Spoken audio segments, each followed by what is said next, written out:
Hello and welcome to another episode of Be Europe. I'm Caro and joining me, as always, is my colleague Stefanos. How are you, Stefanos? I'm doing great, Caro, thanks. Though I have to say that my head is spinning a bit trying to understand today's topic. Oh, how come? You mean the EU elections? I thought that you just were confused due to too many coffees in the morning. Nah, I wish. Let's dive into today's topic. So today we're embarking on a journey to the heart of the European Union as we talk about the three main institutions, the European Commission, the European Parliament, and the Council of the European Union. But first, let's welcome our guest for today, Jack Kelly from the Youth Outreach Unit of the European Parliament. Welcome, Jack. Thank you. Pleasure to be here. So, Jack, can you tell us a bit about yourself? Yeah, sure. I'm Jack. As you said, I work in the Youth Outreach Unit in the European Parliament. I've been working there for about a year. And before then, I was working in the European Commission for about 6 years. Welcome, Jack. Thank you for joining us today. So now let's jump into the topic. We have three institutions: the European Parliament, the European Commission, and the Council of the European Union. Very often people may get confused how to distinguish them. So can you please let us know what's the difference between those three institutions and simply who does what? Yeah, sure. It's important to understand this. It's a question I get asked a lot. People aren't always clear about what we do. So, to start with the European Parliament. The European Parliament represents the citizens of the European Union. So, it's the voice of the people, basically.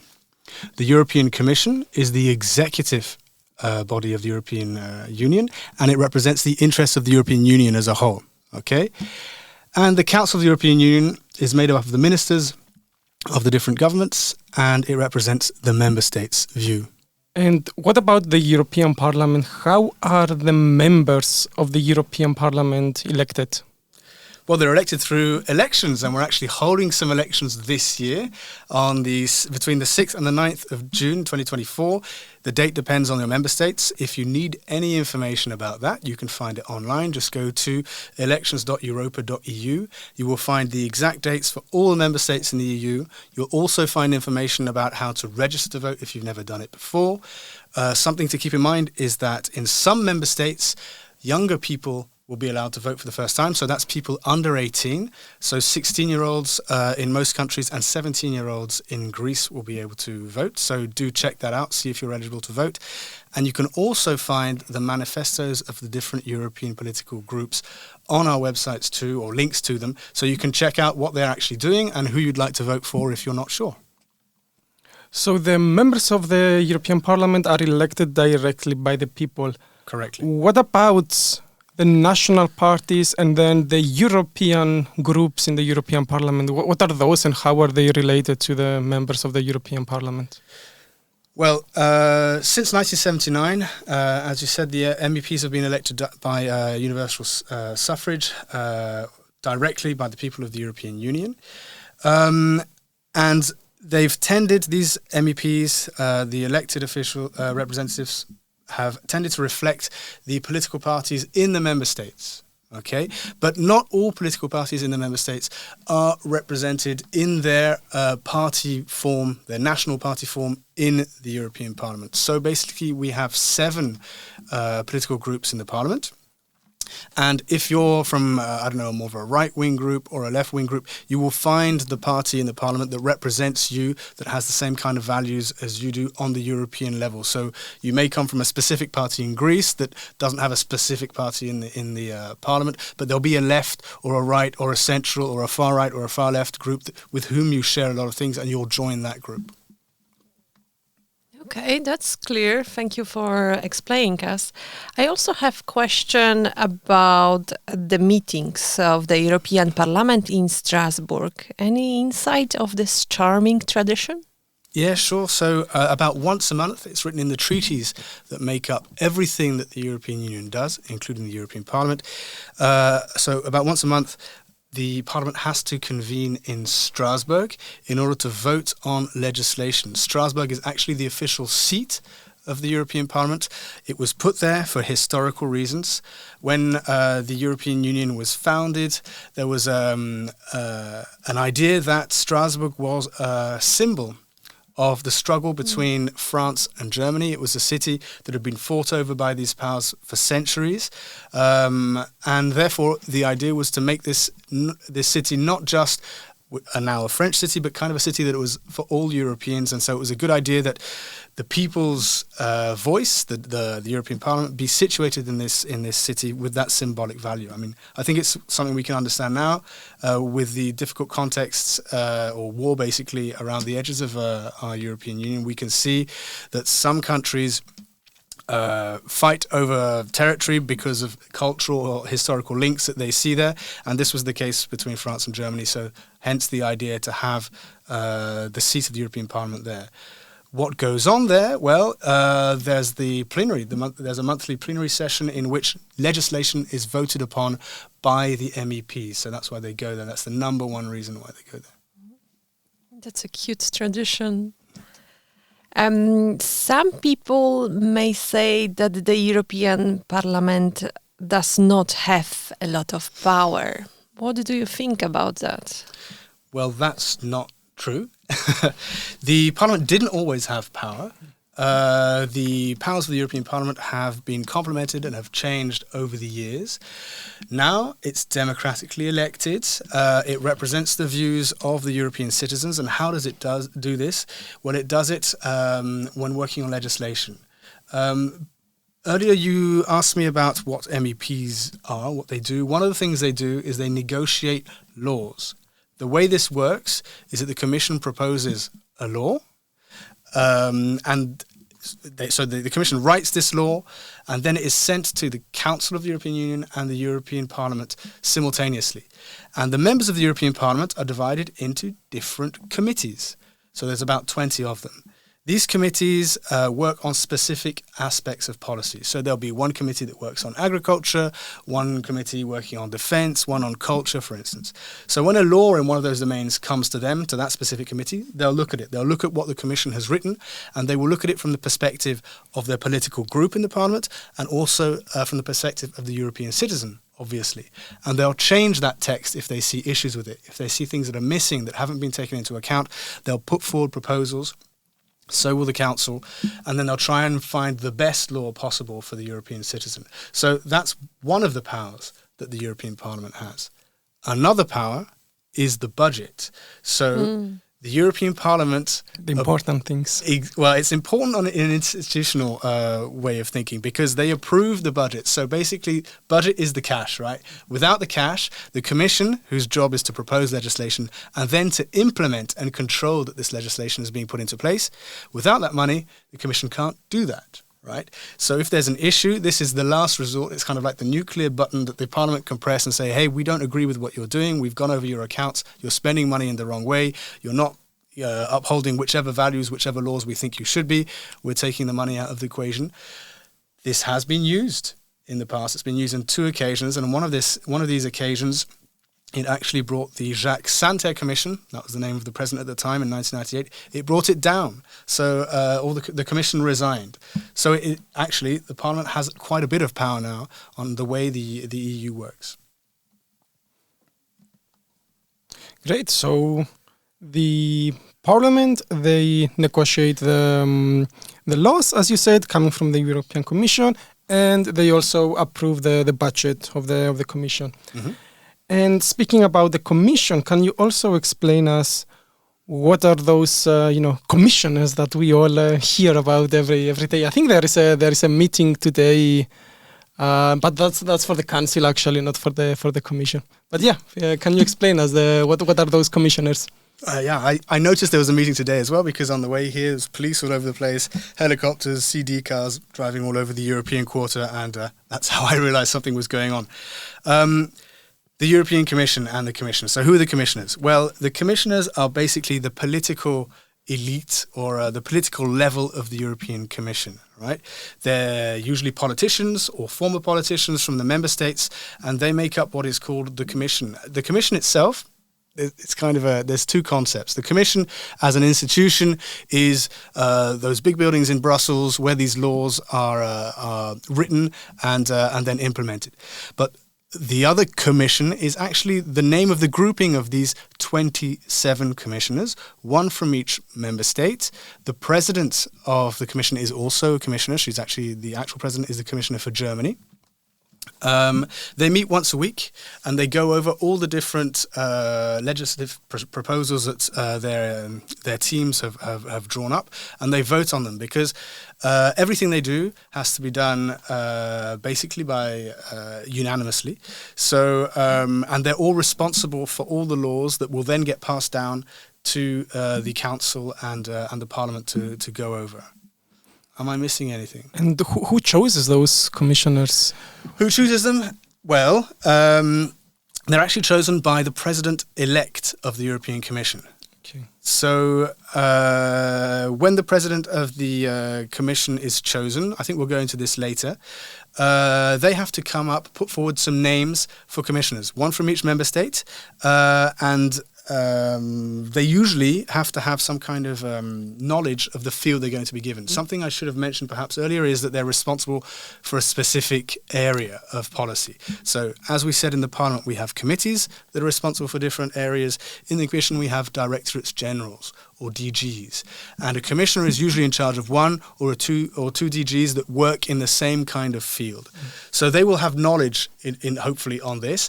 And to make sure they do, to make sure they're adequate choices, to make sure that the president-elect has chosen the right people, they have to appear before the European Parliament. The committee actually that they'll be working with, so their counterparts, if they're if they're the Commissioner for Agriculture, they'll be in front of the Agriculture Committee, and they will be grilled by those MEPs to make sure they know what they're talking about, and then they will be approved as a whole. All 27 of them altogether will be approved by the European Parliament. And what about the president? So the way the selection of the president works at the moment is they are formally nominated by the European Council. So that's the heads of state and government. They meet about every 3 months. And they decide the general policy direction of the EU. And so one of the ways of doing this is to look at the EU elections, the European Parliament elections. So this is what's going to happen in June and July.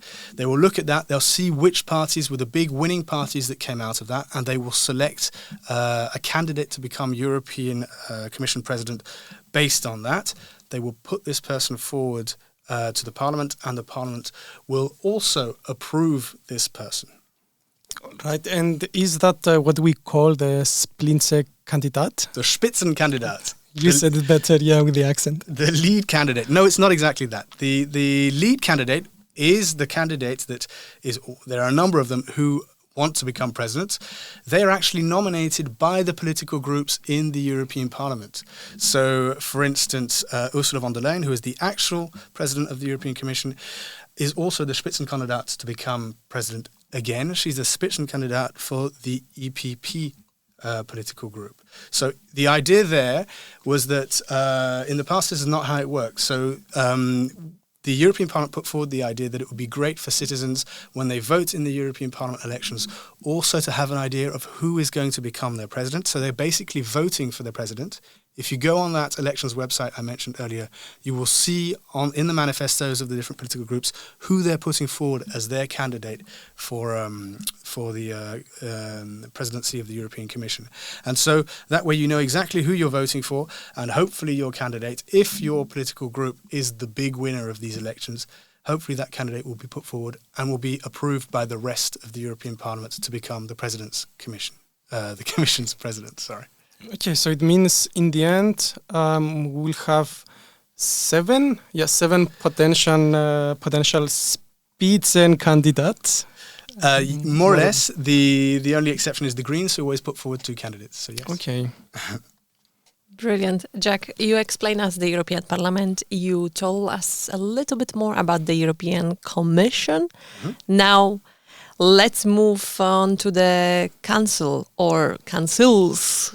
We have 3 different councils in Europe. The Council of the European Union, which are the ministries of 27 EU governments.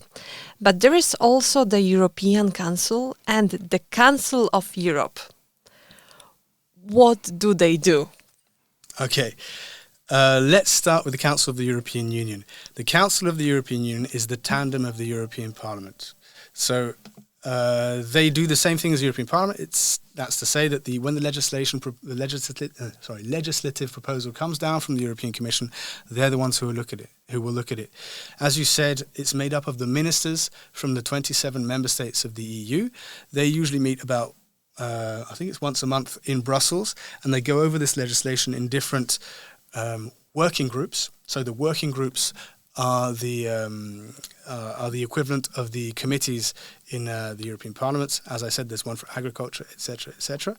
They will look at these laws and make sure they correspond with their government's view, their country's view on whatever policy field that is. So that's the Council of the EU.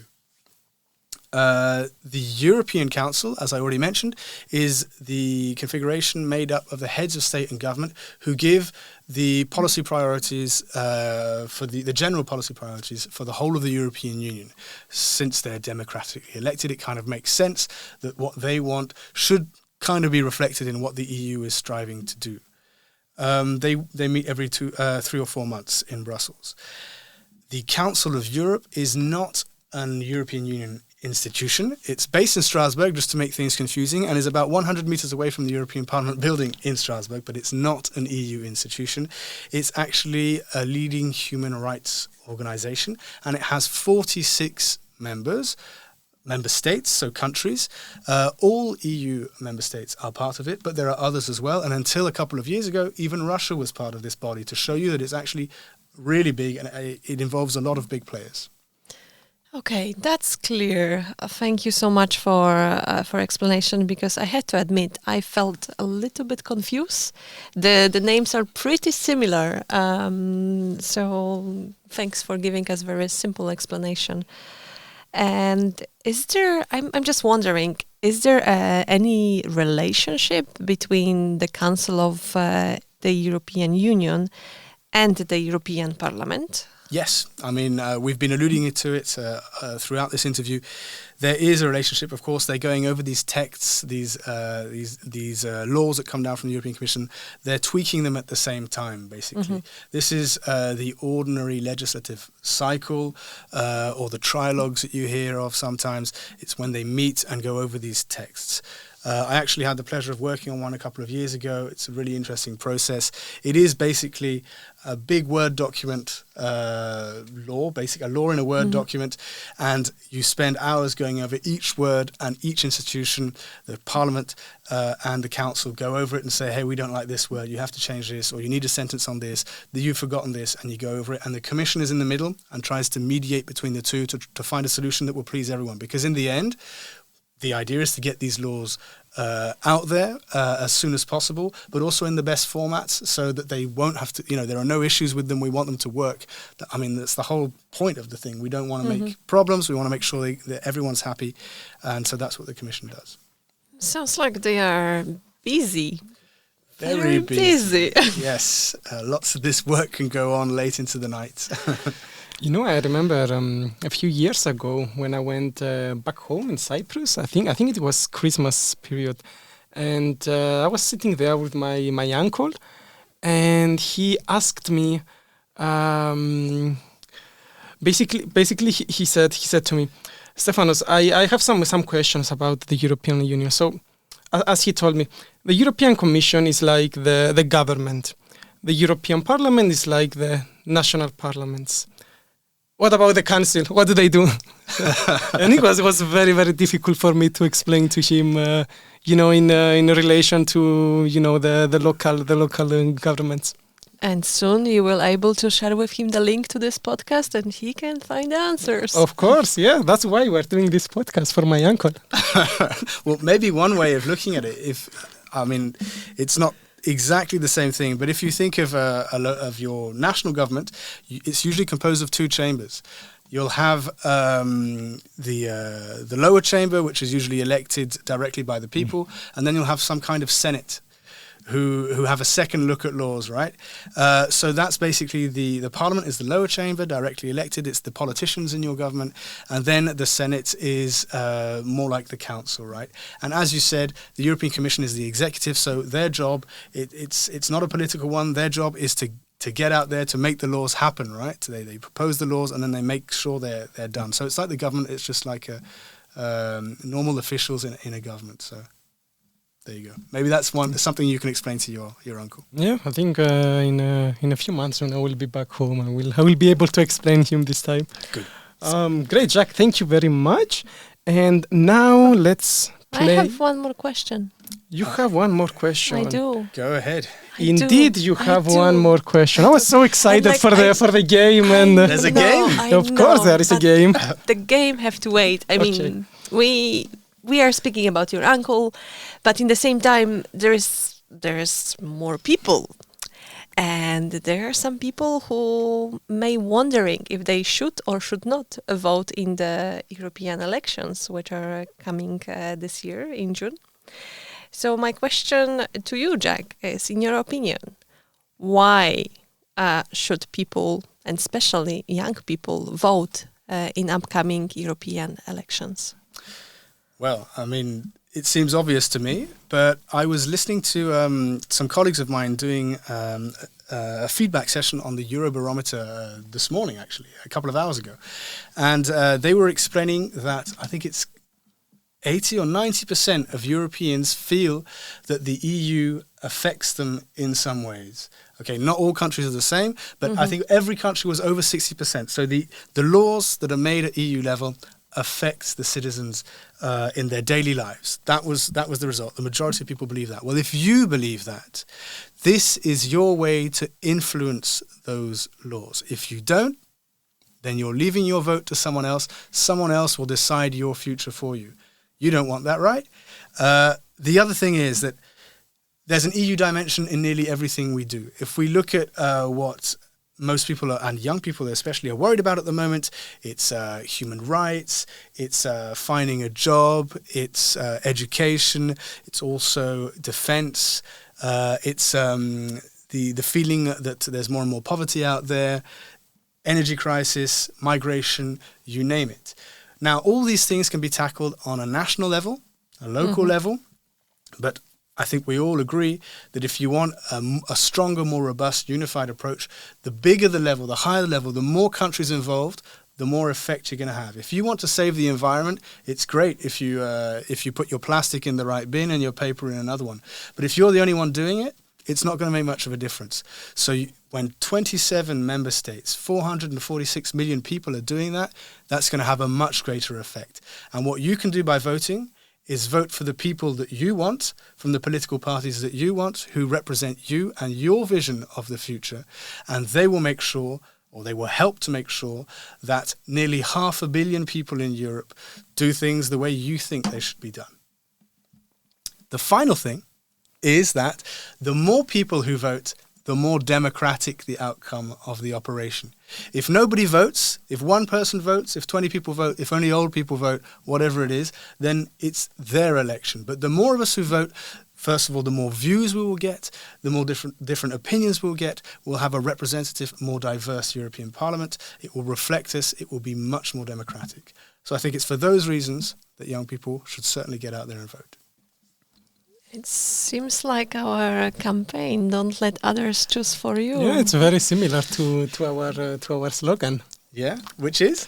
Which is don't let others choose for you, because like you said, if young people, they don't show up and they don't go vote, then somebody else might make the choice for them, and the probability is that they will not like this choice. Yeah, exactly. And one thing, the studies that we do in my unit, we try to reach out to young people. We've noticed that young people are sometimes uncertain about who to vote for. They're afraid that either their voice won't have an opinion, or that they're too young to have an opinion. They think this is kind of like old people know what they're doing, or older people know what they're doing. They know how it works. I don't. Maybe I'll just pass on this one. I'll do it next time, whatever.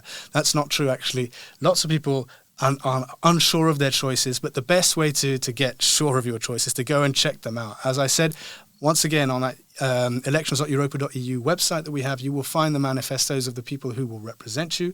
You can go on there and see what they're doing and see that it's in line with what you want. And if it's not, don't vote for those people. Vote for someone else. And actually, if you can't even find the opinion that you want on there, then you can stand for elections too. You can check out the information on how to stand for elections in your member state, because there are some rules that differ between different countries. Well, you can find those rules there as well. And why not stand for the parliament yourself? Why not, Stefanos? Why not? So maybe this is something that we can do. I mean, we still have a bit of time, I think, to run a campaign. Go ahead. Stefanos for president. I like how this sounds. Of course you do. All right, great. Thank you very much, Jack. With pleasure. And now, as I said, we will move to the game. So, we will play a small game called Fact or Fiction. Okay. First, you will need to choose an opponent, either Caro or me. Okay, who looks more intelligent?